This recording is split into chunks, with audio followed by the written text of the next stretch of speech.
So I want you to picture something in your mind for a second. Look at a map of Southeast Asia, right? But from the year 1900. Okay, right in the thick of the colonial era. Exactly. I mean, the British Empire has just completely swallowed up India, Burma, Malaya. The French have carved out into China, so they're claiming Vietnam, Cambodia, Laos. Yeah, and you've got the Dutch taking that whole massive sprawling archipelago of Indonesia down south. Right, so almost every single nation, every kingdom in that entire region has just been partitioned or subjugated by these European superpowers. Except for one. Just one holding out. Just one. Right in the middle of this imperial feeding frenzy, there is this glowing, untouched sanctuary, the Kingdom of Siam. It really is wild when you look at it visually like that. It's incredible. And today, we are going to figure out exactly how they survived that impossible geopolitical trap. And, how those survival tactics they used back then fundamentally wired the DNA of the modern nation that we now call Thailand. It's honestly one of the most remarkable stories of diplomatic and, well, cultural endurance in modern history. But to really grasp it, you have to kind of throw away the conventional lens we usually use to view national history. Oh, totally. Because usually, if you want to learn about a country, what do? You grab a dry, dusty textbook, you memorize the capital, you stare at a flat map, memorize their exports, and then you just move on. Right, which completely fails when you're talking about Thailand. It fails completely. So for this deep dive into our source material, we're doing something a bit different. I want you to imagine that right in front of you, resting on a table, is this brilliant, high-definition digital encyclopedia. I love this framing. Yeah, and it's alive. When you run your hand across the screen, it responds. As we open it, the pages don't just turn, they kind of illuminate your mind's eye with these incredibly vibrant, glowing colors. We're talking striking crimson reds, deep ocean blues, and these radiant, shimmering golds. The colors of the nation itself. Exactly. Every single section we explore today is going to bring a new, vivid chart or a flowing migration map or a stunning historical photograph to life right in your imagination. Because Thailand really is a nation that demands to be seen in full color. I mean, it is constantly in motion.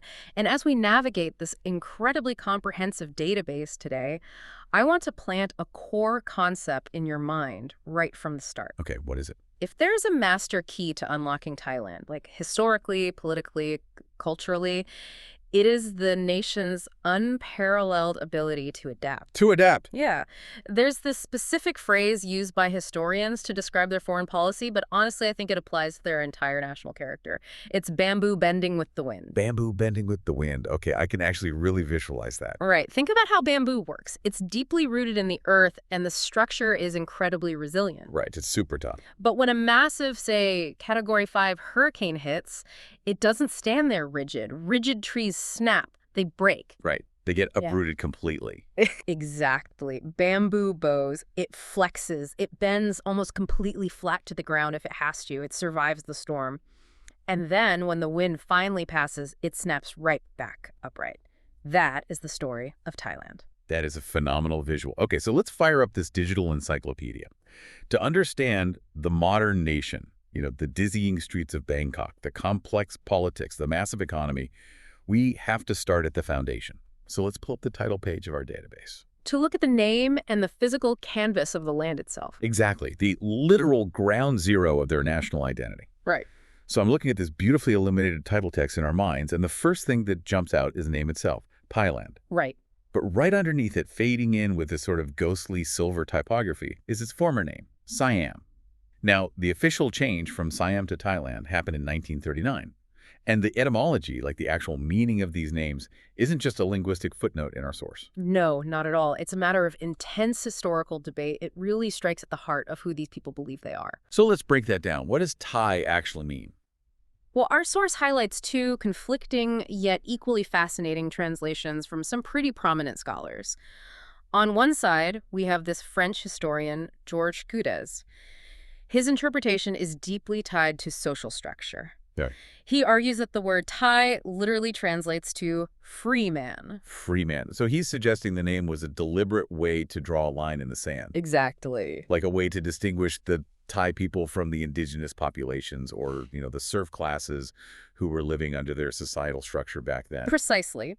Because in early feudal structures in that region, you had the ruling classes, you had free commoners, and then various levels of indentured servitude or slavery. Right. So calling yourselves the free men, that is a powerful hierarchical distinction. It's rooted in independence and status. That makes total sense, but there's another theory, right? Yeah. Then you have the Thai scholar Chit Fumisak. He took a totally different approach. He didn't just look at royal decrees. He investigated rural, localized dialects. Oh, interesting. And he found that in certain rural areas, the word Thai was used simply to mean people or human being. Wait, really? Just people? Yeah. It essentially replaced the more common modern Thai word for person, which is kon. So linguistic evolution actually supports his theory, tracing the root of the word back to ancient terms for human beings. That is a massive difference in meaning. I mean, one is this bold political statement of liberty, and the other is just, well, we are the humans. Right. So Thailand could be the land of the free, or it could simply be the land of the people. Okay, so if Thai means the people or the free men, what about Siam? Why was the country called that for centuries? Well, the origins of Siam are wonderfully mysterious because it wasn't a name that people gave themselves. It was an exonym. Oh, so it was a name used by outsiders. Exactly. And the database points out a few leading theories here. It might come from the Sanskrit word yama, which translates roughly to dark or brown. Like referring to the complexion of the people. Yeah, as described by early Indian traders. Mm. Or it might be derived from a Mon word meaning stranger. Stranger. But another really prominent theory traces it back to the Chinese word Xi'an, which was how Chinese imperial courts referred to the region in their trade records. And we actually have physical evidence of this exonym, right? Like from the 11th and 12th centuries. We do. If you look at the ancient bas-relief stone carvings at Angkor Wat in Cambodia, Which was built by the mighty Khmer Empire. right, built by the Khmer, you can see these depictions of mercenary warriors from the Chao Phraya River Valley, and they are explicitly labeled as Siam. That is fascinating. I want to pause here for a second because the psychology of this is huge.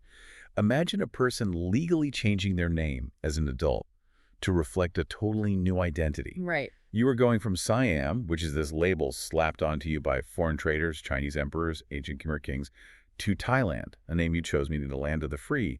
Does an official name change actually alter the psychological fabric of a country?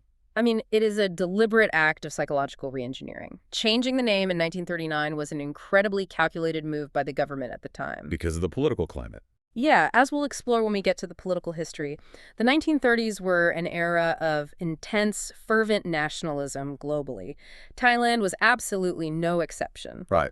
By discarding Siam and adopting Thailand, the government was essentially telling the world and its own citizens, we are not a colonial subject. We are not a trading post defined by outsiders. We are a sovereign, indigenous, modern nation state. Exactly. It was claiming ownership of their own narrative. Okay, so we have the name. Now let's visualize the next graphic in our encyclopedia.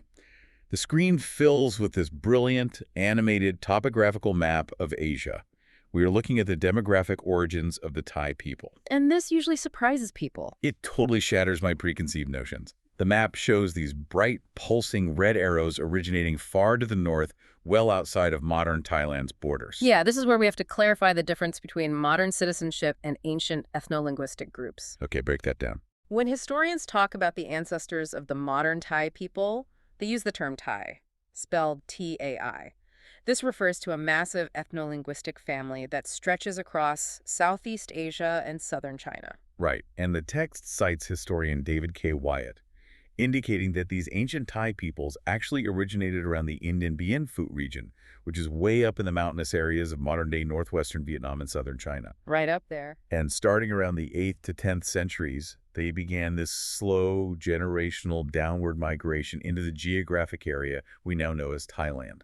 But here is the critical mechanism to understand. They did not walk into an empty, pristine wilderness. No, people were already there. Exactly. The Chao Phraya River Valley was already heavily populated by highly advanced indigenous groups, primarily the Mon and the Khmer. We should define who they are because they sound really crucial to the story. Who are the Mon and the Khmer? Good point. So the Mon people were an ancient civilization that had established a network of city-states known as the Dvaravati culture. Dvaravati, okay. Think of Dvaravati as a highly sophisticated, deeply Indianized society. They were the ones who first brought Indian concepts of statecraft, art, and most importantly, early Buddhism to the region. Oh, wow. So they laid a lot of the groundwork. They really did. Meanwhile, you have the Khmer Empire, the builders of Angkor Wat. They were a massive, militaristic, and culturally dominant superpower that controlled vast swaths of the territory from their capital in modern Cambodia. And they practiced a mix of Hinduism and Mahan Buddhism, right? Correct. So you have these migrating Thai tribes coming down from the northern mountains, running headlong into advanced Mon city-states and the mighty Khmer Empire. Yeah. Now, usually in history, when that happens, it results in total annihilation of one group by the other. Totally, yeah. What happens here? This is the very first instance of the bamboo strategy, long before it was ever a formal foreign policy. They didn't seek total conquest or annihilation. What did they do? They intermixed, they absorbed, they synthesized. Our database brings up a really fascinating point about modern genetic evidence to prove this. Oh, DNA testing. Yeah, DNA testing reveals that the origins of the Thai people are wildly diverse. The northern populations are genetically much closer to the Thai groups in southern China. Makes sense geographically. Right. The northeastern populations in the plateau are a heavy mix of Thai and local Austroasiatic groups, and the central and southern Thais. They share incredibly strong genetic profiles with the indigenous Mon people. Which means, to quote the historian Sujit Wong from our source, Thai is not a strict biological race. No, not at all. It isn't a pure isolated ethnicity. It is a cultural synthesis. Precisely. The early Thai migrants absorbed Indian linguistic structures, Mon religious devotion, Khmer architectural and political systems, and then they blended it all with their own indigenous Thai traditions to create a completely new hybrid identity. So let's look at the physical stage where this synthesis took place. Let's pull up the geographical overlay in our encyclopedia. Let's do it. I want you to picture the borders of Thailand glowing in this bright, shimmering, golden outline. Inside that outline, we're looking at 513,120 square kilometers of incredibly diverse terrain. It's roughly the size of Spain. Or slightly larger than California. It's the 50th largest country in the world. And geographically, it's a masterclass in varied ecosystems, divided essentially into 4 distinct regions. Right. Let's paint those on our mental map. Okay, up in the north, the colors turn a deep, rugged, topographical green. This is the Thai Highlands. It's a heavily forested, mountainous region that acts kind of like a natural fortress, and it's home to the country's highest peak, Doi Inthanon. Beautiful area. Then your eyes move to the northeast. The map here shifts to a slightly more arid, golden-brown hue. This is the massive Khorat Plateau, also known as the Isan region. Bordered to the east by the winding path of the mighty Mekong River. Exactly. It is a harsher environment, it's drier, and culturally it's very distinct. And from the plateau, you move down to the center? The heartland. The map here erupts into this vibrant, lush, emerald green. This is the flat, sprawling Chao Phraya River Valley. It's essentially an enormous fertile basin fed by a complex, vein-like network of rivers. This is the agricultural engine of the country. The rice bowl that fed the ancient empires. And frankly, still fuels a huge part of the modern economy today. Absolutely. And finally, you trace your finger all the way down the map, stretching far to the south. The land narrows dramatically into what is called the Kra Isthmus, plunging down the long Malay Peninsula. Flanked by the Gulf of Thailand on the east side and the Andaman Sea on the west. Right. We are talking dense rainforests, stunning limestone karsts, deep blue waters. It's gorgeous. But this beautiful, diverse canvas is governed by a really intense ecological rhythm. The climate is utterly dictated by the monsoons. Oh, right, the seasons. The encyclopedia outlines 3 highly distinct seasons. First, you have the rainy southwest monsoon season from mid-May to October. This brings massive, life-giving torrents of water necessary for the rice paddies. But also severe flooding, right? Yes, definitely severe flooding. Then the winds shift, bringing the cool, dry northeast monsoon from October to February. That's the most temperate time. Not the time to visit. Exactly. And finally, you have the intensely hot pre-monsoon summer from February and May. And when we say hot, we mean punishingly hot. Temperatures regularly soar up to 40 degrees Celsius, which is 104 degrees Fahrenheit, with crushing humidity. Yeah, that is intense. And as we look at this environmental data, we have to address the flashing red warning lights on our digital map. The climate change data. Yeah. The text specifically notes that Thailand's geography makes it intensely vulnerable to extreme weather events and rising sea levels driven by climate change. Bangkok itself is sinking. Sinking because it's built on soft clay in a low-lying river delta. And there is a particularly poignant image in the wildlife section of our encyclopedia. A photograph of a magnificent Asian elephant appears, but the data point below it is absolutely sobering. It really is. The wild elephant population in Thailand has plummeted to an estimated 2,000 to 3,000 individuals. It's a stark, heartbreaking reality. I mean, the elephant isn't just an animal in Thailand. It is a foundational national symbol. Historically, they were the tanks of ancient warfare. Right, the heavy machinery of the logging industry and objects of profound royal and religious reverence. And now, Now, they are struggling to survive in fragmented, shrinking wild habitats, boxed in by rapid agricultural expansion and urbanization. It's this vivid example of the tension between explosive modern development and ecological preservation. so we have the people, we have the name, and we have the physical stage. The canvas is fully painted. But a canvas is just a canvas. How did this specific geography and this unique blend of migrating, synthesizing peoples coalesce into a unified, lasting political power? Right, how did it become a nation? Exactly. To figure that out, we need to swipe to section 2 of our encyclopedia, The Forge of Kingdoms. We are moving from geography into the historical timeline, and this is where the mechanism of survival by adaptation, the bamboo strategy, transitions from just a cultural habit into a literal geopolitical weapon. Okay, picture a beautiful, scrolling timeline appearing on our screen. It starts in the 13th century. As that mighty Khmer Empire we mentioned earlier began to weaken and retract, these local Thai chieftains saw an opening. They made their move. Right. In 1238, they established the Sukhothai Kingdom. Historians generally regard Sukhothai as the first true, unified Thai kingdom. And it was incredibly important culturally.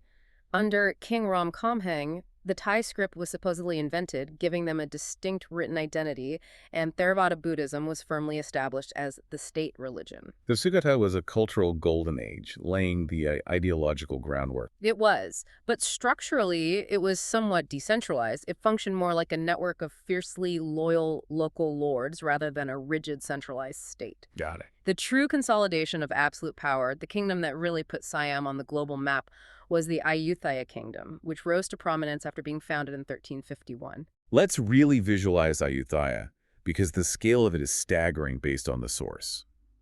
By the 17th century, the text notes that European emissaries and merchants who traveled there considered Ayutthaya an Asian great power. Oh, absolutely. They were speaking of it in the same breath as the empires of China and India. Imagine the scene from the perspective of, say, a French or Dutch sailor in the 1600s. Okay. You've spent months on this perilous ocean voyage.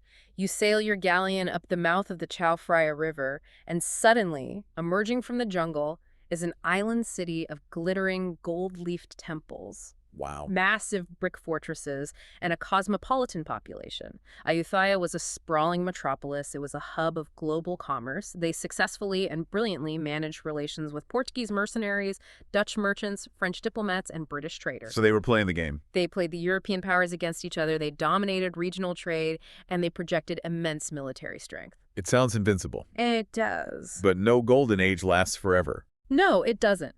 Ayutthaya's end wasn't a slow decline. It was utterly cataclysmic. That happened. In 1767, after centuries of bitter, grinding rivalry, the Burmese army launched a massive invasion. They besieged the city, breached the walls, and completely destroyed it. Completely. They burned the magnificent temples, looted the treasuries, and marched tens of thousands of citizens, artisans, and royals back to Burma as captives. It was the total collapse of the Siamese state. Okay, this is a pivotal moment where I need to ask how they survived. Because usually in history, when your capital is burned to the ground, your royal family is abducted, and your population is scattered, that is the end of your civilization story. It's game over. Right. You get absorbed by the conqueror. How did Siam recover from total annihilation? They recovered through sheer tactical brilliance and leadership. See, the Burmese made a fatal logistical error.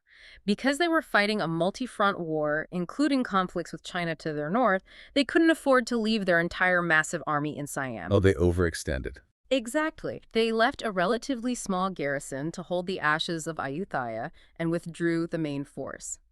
And this gave a brilliant Siamese military commander named Thaksin an opening. Thaksin the Great. Yes, Thaksin had broken out of the siege before the city fell. He fled down the eastern seaboard, rallying local governors, conscripting villagers, and crucially, building a navy of small, agile boats. So he's building a resistance. Right. And within months, not decades, months, he sailed his fleet back up the river, completely surprised the overextended Burmese garrison, and drove them out. That is incredible. He realized Ayutthaya was too ruined and too vulnerable to defend, so he moved the capital further south, closer to the sea, to a fortified town called Thonburi. So he essentially executes a massive guerrilla counteroffensive and relocates the entire center of gravity of the nation. Yes. And just 15 years later, in 1782, one of his top generals takes the throne as King Rama I, establishing the Chakri dynasty. Which is the royal house that still rules Thailand today. Right.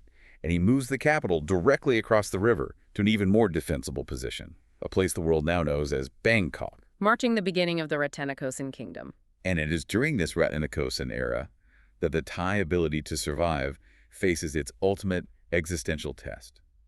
Because the primary threat was no longer the Burmese army next door. No, the new threat was the industrialized, relentless machine of European imperialism. Which brings us back to that map from the year 1900 I mentioned in the introduction. Let's look at the sheer reality of that map again. India and Burma have fallen to the British. Vietnam, Cambodia, and Laos are taken by the French. Indonesia is under the Dutch boot. How on earth did Siam escape? It really is the ultimate question. I mean, they didn't have machine guns. They didn't have ironclad warships. How did they not get crushed like everyone else? They survived by mastering the geopolitical art of the bamboo strategy. Successive monarchs, particularly the brilliant King Mongkut, who was Rama IV, and his son King Chulalongkorn, Rama V, recognized a terrifying truth. Which was? If they tried to fight the British or French military head-on, they would be obliterated. So instead of fighting, they decided to bend. But what does bending actually look like in the face of an empire that wants your land? Like, practically speaking. It looked like a series of incredibly painful strategic concessions. First, they used geography to their advantage. They aggressively positioned Siam as an indispensable buffer state. Okay, buffer state. They essentially went to the British and the French and said, look, you two empires don't want to share a direct border in Southeast Asia. That will lead to a massive war between you. Let us exist in the middle as neutral ground. That's pretty smart. It was. Second, and this is the crucial mechanism, they signed what historians refer to as unequal treaties. The most famous of these is the Bowring Treaty of 1855, negotiated with the British. Let's break down the mechanics of an unequal treaty. Why is it unequal, and why would a king agree to it? It was unequal because it stripped Siam of vital economic and legal sovereignty. Under the Bowring Treaty, Siam had to abolish its lucrative royal trade monopolies. Ouch. Yeah. They had to slash import taxes to a mere 3%, allowing cheap British goods to flood their markets. But the most devastating concession was granting extraterritoriality to British subjects. Wait, extraterritoriality, meaning British citizens were above Siamese law. Essentially, yes. If a British merchant committed a crime in Bangkok, he could not be arrested by Siamese police or tried in a Siamese court. He could only be judged by the British consul under British law. It was profoundly humiliating. That sounds like a total surrender of sovereignty. Why do that? Why not just fight? Because it was the calculated price of survival. By willingly opening their economy and giving the British almost everything they wanted financially, King Mongkut removed the pretext for a military invasion. Oh, I see. The British were getting the wealth of Siam without having to spend the blood and treasure required to conquer and administer it. Siam bent backward, almost touching the ground to avoid snapping. And while they were bending externally, the encyclopedia notes they were frantically modernizing internally. King Chulalongkorn, Rama V, realized that to be treated as a sovereign nation by Europeans, Siam had to look like a modern European nation. Exactly. So he centralized the government bureaucracy, stripping power from regional lords. He built railways to connect the far-flung provinces to Bangkok. He reformed the military along Western lines. He even systematically and peacefully abolished slavery to align with Western moral sensibilities. The underlying logic was defensive modernization. Defensive modernization. Right. If we map our land, wear Western clothes and court, and run a centralized bureaucracy, the empires cannot justify colonizing us under the guise of civilizing a backward nation. Okay, I understand the defensive strategy. But there was a detail in our source regarding World War I that completely blew my mind, and I need you to explain it, because it seems to contradict the strategy of staying out of the empire's way. 1917. Yes. In 1917, Siam officially joined World War I on the side of the Allies. They actually sent over 1,000 troops and an aviation corps to the bloody trenches of Europe. Why on earth would a Southeast Asian kingdom desperate to maintain its independence, volunteer to bleed in a European war. I know it seems counterintuitive, but it was arguably the greatest diplomatic masterstroke in Thai history. King Vajirabhut, Rama VI, didn't send troops to Europe because he cared about the assassination of Archduke Franz Ferdinand. Right. He did it for leverage. He realized that the world order was being restructured by shedding blood alongside the British and French, by firmly sitting on the winning side of a global conflict. Siam bought itself a ticket to the victor's table. The Paris Peace Conference in 1919. Exactly. Siam marched into Versailles not as a colonized subject, but as a victorious allied nation. And they used that massive boost in international prestige to aggressively demand the revision of those humiliating unequal treaties. Wow. Did it work? It did. Over the next decade, because of their WWI participation, they successfully negotiated the end of extraterritoriality and regained their fiscal independence. They played an incredibly dangerous long game, and they won. That is awe-inspiring statecraft. I mean, truly. But as we close the historical section and swipe our encyclopedia over to Section 3, the complex machinery of politics, power, and the military. We are going to see a dark twist. Yeah, a very dark twist. Because the incredible flexibility and centralization of power they used to survive foreign empires eventually turned inward, creating an incredibly volatile, constantly fracturing domestic political system. The mechanisms that saved the state ultimately made it prone to tearing itself apart. But, before we pull up the modern political flowcharts, we need to pause for a very specific structural necessity. Yes, absolutely. To you, our listener, we need to set some ground rules for this next section. The history of the Thai monarchy, the role of the military, and the recent massive political protests are deeply polarizing, highly charged subjects. Both inside and outside of Thailand. Exactly. So our goal today isn't to take a side. We aren't here to endorse the royalist establishment, the military juntas, or the progressive reformists. We are acting entirely as your neutral guides, mapping out the historical facts, the constitutional changes, and the political mechanisms exactly as our encyclopedic source material presents them. We are analyzing the machine, not judging the operators. Perfectly said. With that impartiality established, let's look at the bedrock of modern Thai politics. The absolute dividing line in the timeline is the year 1932. Right. Picture a sharp neon line cutting across our digital timeline. Prior to 1932, Siam was an absolute monarchy. The king held total undisputed power over the government, the military, and the law. But in 1932, a group called the Colonized, or the People's Party, executed a bloodless revolution, forcing the king to accept a constitution. We have to understand the mechanisms that allowed a bloodless coup against an absolute monarch to succeed. It wasn't just some random mutiny. No, the 1930s were the height of the Great Depression. The Siamese economy was reeling from plummeting global rice prices.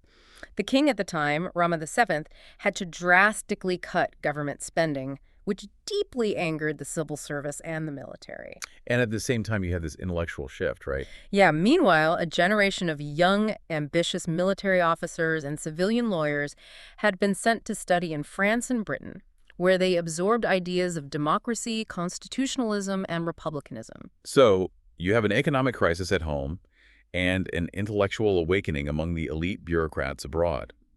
They bring those ideas back, form a coalition, and while the king is vacationing at his seaside palace, they seize control of key military installations in Bangkok and declare a constitutional monarchy. It was a massive structural shift. But the democratic utopia they envisioned fractured almost immediately. Almost instantly. The civilian and military wings of the People's Party turned on each other. Within a year, the military exerted its dominance, setting a precedent that plagues Thailand to this day. Which is... When politics get messy, the military steps in to restore order. Thailand entered a long era dominated by military strongmen. And the most defining figure of this mid-century era was Field Marshal Plaek Phaban Songkhram. Right, Phaban. We mentioned him earlier as the prime minister who officially changed the name from Siam to Thailand in 1939 to project a strong national identity. But his methods were incredibly intense based on the text. They were. The text explicitly notes that he was an ardent admirer of Benito Mussolini and European fascist ideology. He fundamentally believed that a nation had to be rigidly unified and culturally homogenized to be strong. Phaban pushed an aggressive top-down nationalism. He issued a series of cultural mandates. What were the mechanics of these mandates? Like, how did they affect daily life for the average person? We were highly intrusive. The government mandated that citizens must stop chewing betel nut, which was a centuries-old tradition. Right. They mandated that people must wear Western-style clothing, hats, shoes, trousers in public to appear civilized to the outside world. So they're dictating fashion now. They dictated that everyone must stand and salute the national anthem when it played. They heavily suppressed regional dialects, enforcing Central Thai as the only acceptable language in schools and government. It was a massive, forced assimilation project. And this fascist leaning brings us to World War II.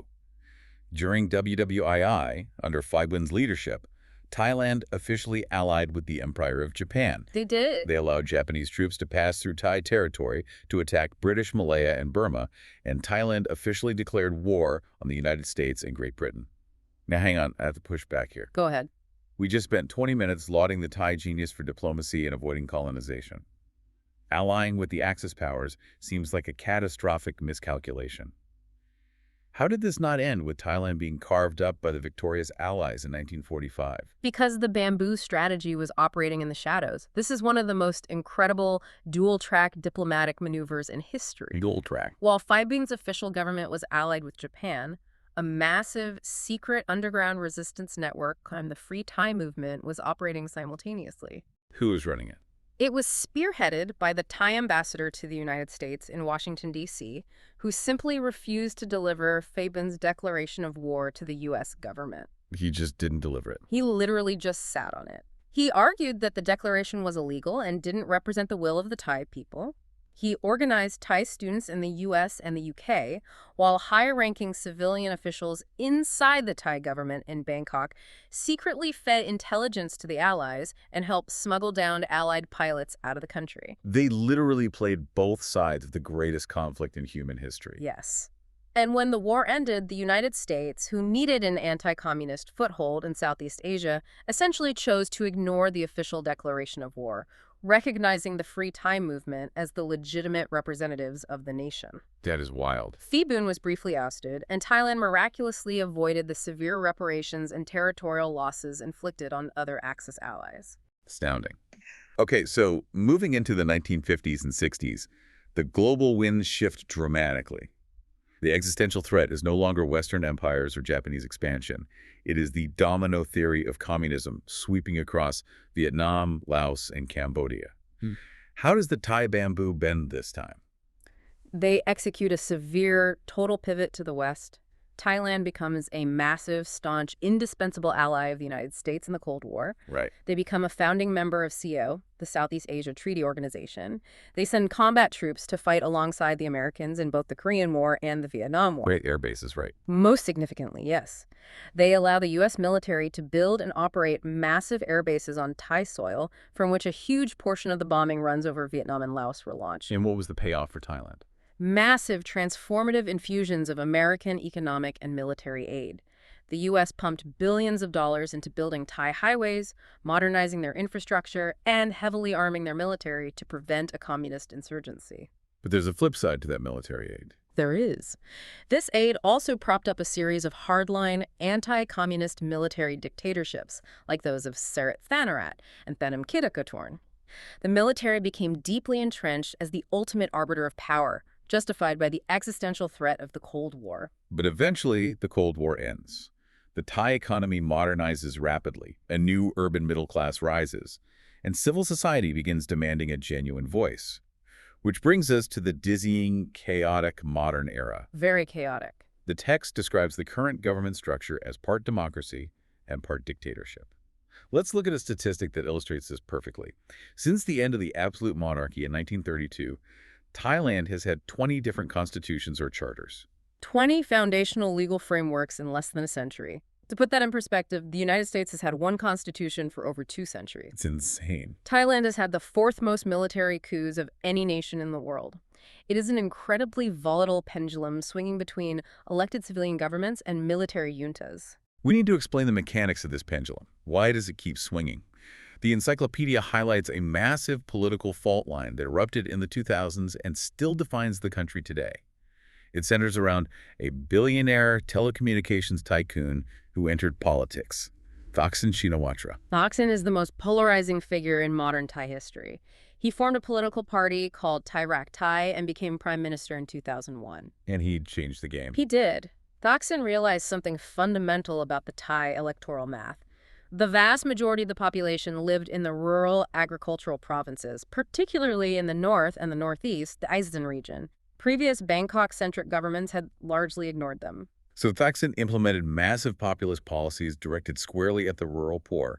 He introduced a universal healthcare scheme where a hospital visit cost only 30 baht, which is less than $1. Incredible impact. He instituted microloans for village funds and debt moratoriums for farmers. And those policies completely transformed the lives of millions of rural Thais. They adored him. He won election after election by landslides. His supporters eventually organized into a mass movement recognized by their signature clothing, the red shirts. But by empowering the rural majority, he profoundly threatened the traditional power structures. Right. Opponents, primarily the urban middle and upper class in Bangkok, the conservative bureaucracy and royalist factions, viewed Thaksin as a deeply corrupt, authoritarian demagogue who was buying votes and accumulating too much personal power, threatening the established order. And this opposition movement became known as the Yellow Shirts. And this sets up the political feedback loop that has paralyzed Thailand for 2 decades. Let's walk through that loop. How does it work? It works like this. The rural majority votes a populist, Thaksin-aligned government into power. Okay. The urban elites and royalists, feeling threatened, launch massive street protests in Bangkok, claiming the government is corrupt, often shutting down airports or government buildings. Creating chaos. Right. Then the military uses the chaos as a pretext to step in, declaring a coup to restore order. The junta writes a new constitution designed to weaken majoritarian parties and eventually holds a new election. But then the rural majority just votes a new populist party right back into power, and the cycle starts all over again. Exactly. The military overthrew Thaksin in a coup in 2006, forcing him into self-imposed exile. But his proxy parties kept winning. In 2014, the cycle peaked again when the military, led by General Prayut Chan-o-cha, staged another coup, overthrowing a government led by Thaksin's own sister, Yingluck Shinawatra. General Prayut installed a military junta, drafted the highly restrictive 2017 constitution, which still governs the country today, and managed to stay in power for 9 years. But the pressure cooker kept building. It did. The text brings us to 2020, and the dynamic fundamentally shifts. Massive youth-led protests erupted across the country. And these were unprecedented because they weren't just demanding the resignation of the military government. They broke a massive cultural taboo by publicly demanding reform of the monarchy itself. Which is an earthquake in Thai society. To understand why, we have to look at the role of the king. The current monarch is King Maha Vajiralongkorn, Rama X, who ascended the throne after the death of his deeply revered father, King Bhumibol, in 2016. Now, on paper, under the Constitution, the king is merely a symbolic head of state. But our source explicitly details that the reality is entirely different. Academics describe the system as a network monarchy. A network monarchy. I think the best analogy is to imagine a massive corporate board. The king might not sign the daily checks or draft the legislation, but he acts as the ultimate chairman of the board, wielding immense extra-constitutional influence over the military, the judiciary, and the elite bureaucracy. And that institution is fiercely protected by some of the strictest laws on earth. Les Majestés laws, specifically Article 112 of the Criminal Code. Yes, Article 112. This law makes it a severe criminal offense to insult, defame, or threaten the king, queen, heir apparent, or regent. The punishment is 3 to 15 years in prison per charge. Per charge. The encyclopedia notes a massive surge in the weaponization of these laws following the 2014 coup, where political activists, students, and dissenters were routinely arrested and denied bail. So for the youth movement in 2020 to stand in the streets and demand transparency in royal finances and a curb on the king's political powers was shocking. It shattered the illusion of universal, unquestioning reverence. And that youth energy translated directly into the explosive elections of 2023. A progressive, reformist party called the Move Forward Party, heavily backed by young voters, shocked the establishment by winning the most seats in parliament, running on a platform of amending the Les Majestés laws and breaking up monopolies. But the bamboo of the establishment bent back against them. Yeah. Under the military-drafted constitution, the unelected, military-appointed Senate gets a vote in choosing the prime minister. And the Senate categorically blocked the leader of the Move Forward Party from taking power. The system protected itself. Which leads to an incredibly bizarre political compromise. To form a government, The populist Pheu Thai party, which is the latest iteration of Thaksin's political machine, actually betrayed their progressive allies and made a coalition deal with the very military parties that had overthrown them in 2006 and 2014. It was an unimaginable alliance of former mortal enemies united solely to keep the young reformists out of power. Completely wild. As a result, a real estate tycoon from the Pheu Thai party named Sretha Thavisin became prime minister in August 2023. And in a moment of sheer cinematic timing, on the exact same day Sretha took office, Thaksin Shinawatra landed at a Bangkok airport, returning to Thailand after 15 years in exile to face his old corruption charges, apparently confident he had a deal in place. But the volatility never stops. Our text notes that just a year later, in August 2024, the Constitutional Court, another key mechanism of the establishment, suddenly dismissed Prime Minister Sretha from office over an ethics violation regarding a cabinet appointment. So he's out. He was immediately succeeded by Thaksin's own 38-year-old daughter, Patongtarn Shinawatra. But her tenure was equally brief. The court ordered her removal a year later over a controversial phone call. And the text notes that in September 2025, the court ordered the arrest of Thaksin himself, reigniting the entire political firestorm. It is utterly dizzying. 20 constitutions, countless coups, red shirts, yellow shirts, youth protests, exiled billionaires returning, prime ministers falling via court orders every few months. The political machinery looks like a chaotic, grinding wreck. It looks chaotic, but if we step back, it is the visible manifestation of a profound, unresolved struggle.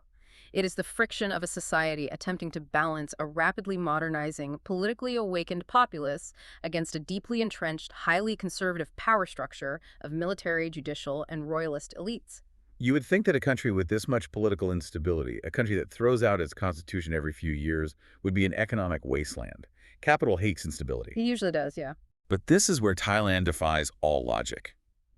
We are turning to Section 4, the economic engine. Let's pull up the economic data graphs, and what we see is a stark, almost unbelievable paradox.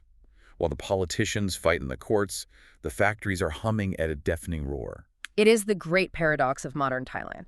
It is an absolute economic powerhouse. It is recognized globally as a newly industrialized country. It boasts the second largest economy in Southeast Asia, trailing only the massive archipelago of Indonesia. Let's look at the exports tab of our digital encyclopedia. The glowing green charts. Exactly. The text states that the economy is overwhelmingly export dependent. Exports account for more than 2/3 of the entire GDP.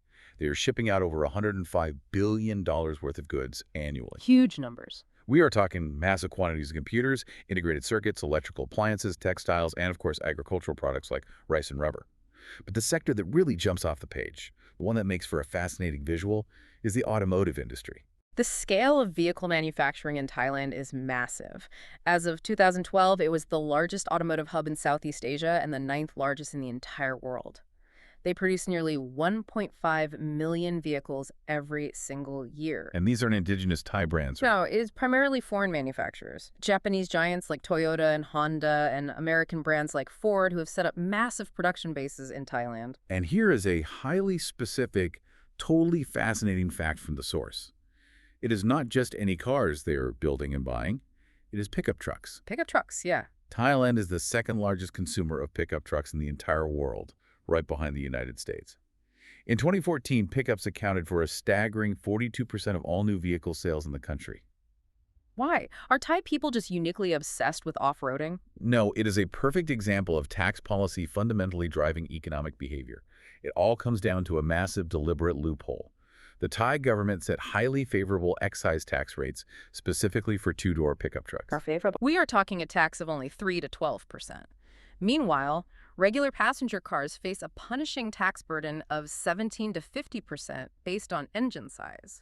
So, practically speaking, if you are a Thai consumer, a farmer, or a small business owner, it makes absolute financial sense to buy a pickup truck, even if you just use it to commute in Bangkok. Exactly. This massive tax disparity spurred incredible domestic demand for pickups. Seeing this built-in market, foreign manufacturers relocated their light truck production facilities to Thailand. So a domestic tax loophole transformed Thailand into the global export hub for one-ton pickup trucks. Okay, so we have this gleaming high-tech export economy. We have massive factories churning out millions of trucks, electronics, and hard drives. Mhm. Enormous wealth is being generated. But I have pushed back on this glowing economic narrative. Let's look at the distribution. Yeah, let's swipe to the next graph in our encyclopedia, the wealth distribution chart. And the colors on this chart are deeply troubling. The text cites a comprehensive 2014 report by Credit Suisse regarding global wealth. Listen to this data point. Credit Suisse ranked Thailand as the world's third most unequal country, behind only Russia and India. Wow. The top 10% richest individuals held 79% of the country's entire assets, and the top 1%, that tiny sliver of the elite, they held 58% of all the wealth in the nation. It is a staggering structural level of inequality. The text notes that the 50 richest Thai families have a combined net worth equating to roughly 30% of the entire national GDP. The wealth generated by that roaring export engine is highly, highly concentrated at the very top, largely among massive corporate conglomerates, historical elite families, and military brass based in Bangkok. So we have to ask, Mm. how does this reality function day to day for the average person? If the top 1% controls almost 60% of the pie, what are the other 65 million people eating? How do they survive? They survive by borrowing. The text points to a silent economic crisis. Massive household debt. In early 2023, Thai household debts totaled 89.2% of the GDP. Almost 90%. Yeah. The average debt per household is around 500,000 malef. People are heavily leveraging their futures, taking out loans for cars, for homes, or simply for daily expenses, trying to maintain a standard of living in a system where wage growth simply hasn't kept pace with corporate profits or inflation. And that desperation, that need to survive outside the formal corporate structure, leads us to the other massive consequence of this inequality, the informal economy. Right. Let's pull up a visceral image in our minds. A bustling, chaotic, vibrantly lit Bangkok street market at night. You see food vendors furiously stirring massive woks of pad thai over open flames. You see fleets of motorcycle taxi drivers in bright orange vests weaving through gridlock traffic. You see street sweepers, small massage stalls, people selling phone cases on blankets. To a tourist walking by, this looks like incredible, vibrant local culture. But from an economic standpoint, it represents a massive systemic vulnerability. In 2012, it was estimated that informal workers comprised a staggering 62.6% of the entire Thai workforce. 62.6%. Think about the scale of that. Well over half the working population of the country operates entirely outside the formal legal system. They do not have legal employee status under the Thai Labor Protection Act. Let's make that real for the listener. What does it actually mean to be an informal worker? Imagine working a 60-hour week, driving a motorcycle taxi in 104-degree heat, weaving through toxic exhaust fumes. What happens if a car hits you and you break your arm? If you are an informal worker, it means you have zero safety net. You have no employer-provided health insurance. You have no workers' compensation. You have no unemployment benefits if the economy slows down. You have no guaranteed minimum wage and no mandated retirement savings. It is pure, unregulated, daily survival capitalism. It's just you in the street. A 2012 study noted in our source found that 64% of these informal workers had not completed any formal education beyond primary school. They're locked out of the high-paying formal sector. And this massive, vulnerable workforce is heavily, desperately reliant on the next major pillar of the Thai economy, tourism. Tourism is the lifeblood of the informal sector. Let's open the tourism tab. Prior to the global pandemic, Thailand was an absolute juggernaut, ranking as the 8th most visited country on Earth. They were welcoming nearly 40 million international tourists a year. 40 million people. Tourism revenue makes up anywhere from 6% to an astonishing 20% of the GDP, depending on how you calculate the indirect economic ripples. People flock to the grand temples of Bangkok, the pristine beaches of Phuket and Koh Samui, the misty mountains of Chiang Mai. But our encyclopedia doesn't just show the glossy travel brochure side of tourism. It delves into the more complex underground realities of this boom. The text notes that Thailand is the absolute #1 destination in Asia for medical tourism. Medical tourism is huge. Millions travel there for highly affordable, world-class medical care, particularly for cosmetic procedures, and, notably, sex reassignment surgery, for which Thai surgeons are globally renowned. And we cannot discuss Thai tourism without addressing its darkest, most complex component. The text does not shy away from the reality of the sex tourism industry. It explicitly states that prostitution and sex tourism form a massive, de facto part of the national economy. How big are we talking? To give you a sense of scale, an estimate from 2003 placed the underground trade at 4.3 billion US dollars a year, which was roughly 3% of the entire Thai economy at the time. It is believed that at least 10% of all tourist dollars spent in the country are funneled into the sex trade. And this ties directly back to everything we just discussed about inequality in the informal economy. The text highlights that informal laborers working in nightlife and the sex industry face intense, horrific vulnerabilities, including a high risk of human trafficking and severe exploitation. It is an economic pipeline driven by disparity. When rural agricultural jobs in the Northeast fail to provide enough income and formal wealth is concentrated at the top in Bangkok, vulnerable populations, often young women and men, migrate to the major cities and tourist hubs. They enter this unprotected, underground sector out of sheer economic necessity to send money back to their families in the provinces. It is a deeply sobering reality. We are looking at a nation that builds high-tech microchips, exports millions of vehicles, and hosts luxury five-star resorts, but where over half the workforce operates completely without a safety net, carrying massive personal debt just to keep their heads above water. And yet, despite the crushing daily grind of this economic reality, despite the constant whiplash-inducing instability of the political system, the people of Thailand have managed to cultivate, preserve, and export one of the most vibrant, resilient, and globally beloved cultures on the planet. Which provides the perfect transition to Section 5, the cultural tapestry. Let's pull up the final major exhibit in our digital encyclopedia. Let's look at the people, the faith, and the flavors that make Thailand undeniably Thailand. Let's start with the demographics. Who exactly are nearly 66 million people living in the country today? We discussed the ancient Thai migrations earlier, but modern Thailand has been profoundly shaped by another massive demographic shift over the last few centuries, the Chinese diaspora. Right. The text notes that Thai Chinese, meaning citizens with significant recognizable Chinese ethnic origins, make up about 14% of the population. But here's the critical statistic. Thais, with at least partial mixed Chinese ancestry, comprise up to 40% of the entire population. 40%. That is an incredibly massive demographic block. It is. But unlike in some neighboring Southeast Asian countries where Chinese immigrant populations remain isolated and face severe ethnic violence, the Thai approach was different. The Chinese immigrants assimilated deeply into Thai society over generations. They integrated. They adopted Thai names, they spoke the Thai language exclusively, they intermarried, and they became deeply integral to the commercial and economic life of the country, particularly forming the backbone of the Bangkok business elite. So with all this diversity, ancient Thai migrants, indigenous Mon and Khmer bloodlines, massive waves of Chinese immigrants, what is the glue? What binds this population together into a singular national identity? The faith. Exactly. We look at the religion chart in our database, and one color completely dominates the graph, a deep, radiant saffron orange, Theravada Buddhism. 93.46% of the population practices it. It is the absolute, unquestionable bedrock of Thai daily life. But to understand Thai Buddhism, we have to clarify what Theravada means and how it differs from the Mahayana Buddhism practiced in places like China or Japan. Okay, what's the difference? Theravada is considered the more orthodox, older school. It places a massive emphasis on monastic life and the concept of making merit, or thamban.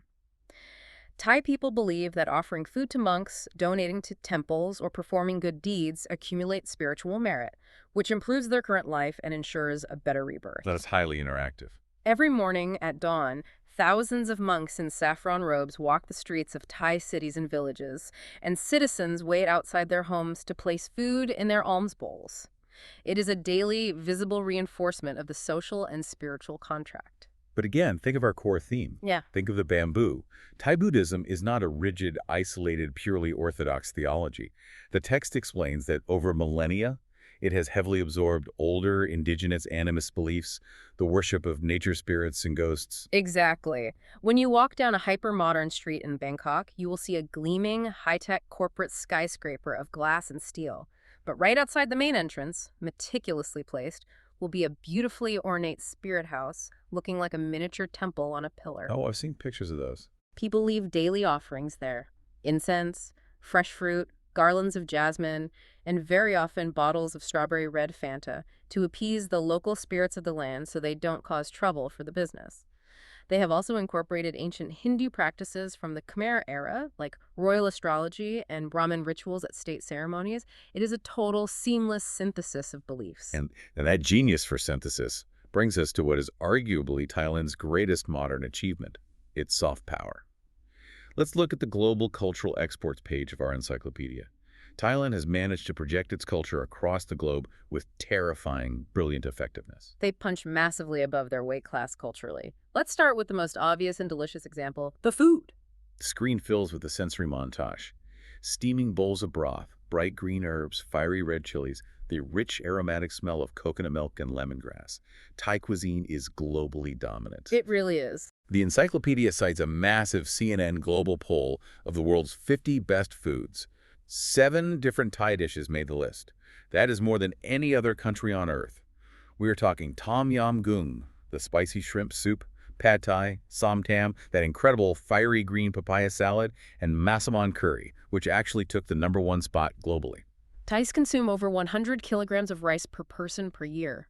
Bangkok is universally recognized as the street food capital of the world. And it is not just culinary influence. Look at entertainment and sports. Muay Thai, the art of 8 limbs, has exploded from local rural festivals to become a foundational pillar of global mixed martial arts. Right, and the cinema. Thai cinema has developed a unique, internationally recognized identity. The text highlights films like the brilliant heist thriller Bad Genius, which broke box office records across Asia, and the martial arts epic Ong Bak starring Tony Jaa, which redefined action choreography globally. And then, of course, there's modern pop culture. You absolutely cannot talk about Thai soft power today without mentioning Lisa from Blackpink, Lalisa Manobal. She is a global titan. She is a Thai artist, operating at the absolute stratospheric pinnacle of the international music industry, representing Thai culture to billions of young people worldwide. Which brings us full circle.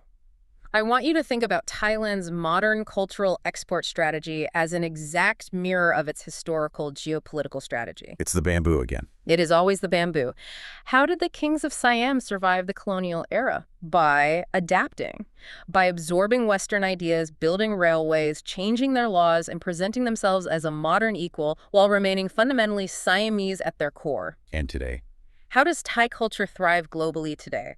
By doing the exact same thing. They absorb global influences, K-pop structures, modern cinematic techniques, international ingredients, and they synthesize it. They process it through a uniquely Thai lens, adding their own spice, their own aesthetics, and they export something undeniably, magnetically Thai that the whole world is desperate to consume. They bend, they absorb, they thrive. That is profound.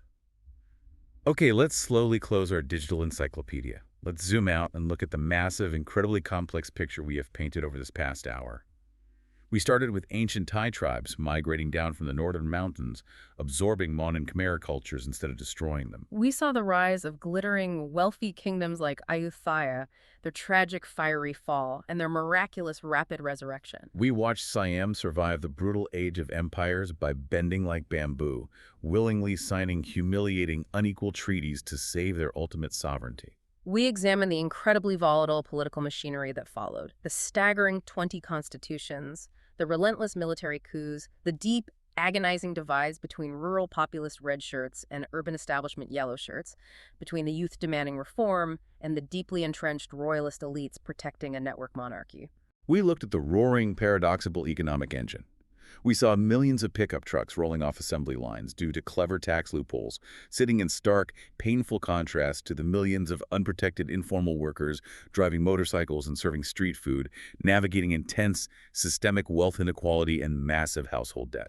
And finally, we saw how this resilient population forged a cultural identity through a synthesized Buddhism, ethnic assimilation, and phenomenal food and art that has captivated the entire globe.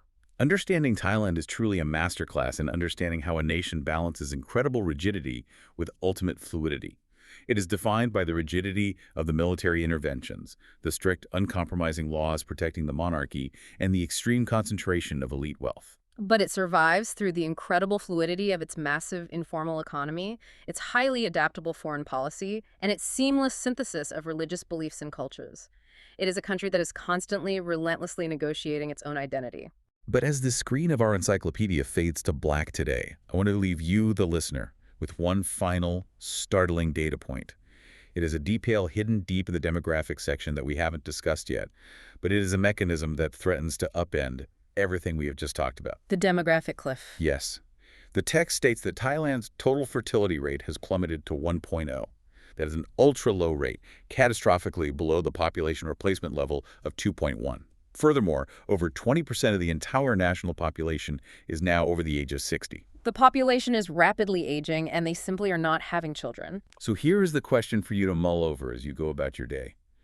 Everything we love and admire about Thailand, the bustling electric energy of the cities, the youthful, chaotic street life, the massive labor-intensive informal economy that powers the urban centers, the agricultural workforce that feeds the nation, it all relies entirely on a massive, vibrant young population.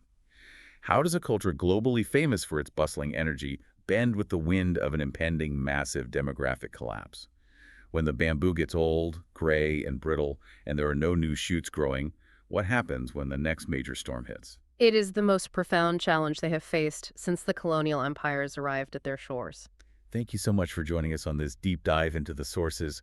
We hope we've helped illuminate the beautiful, complex, and ever-changing encyclopedia that is Thailand. Until next time, keep exploring.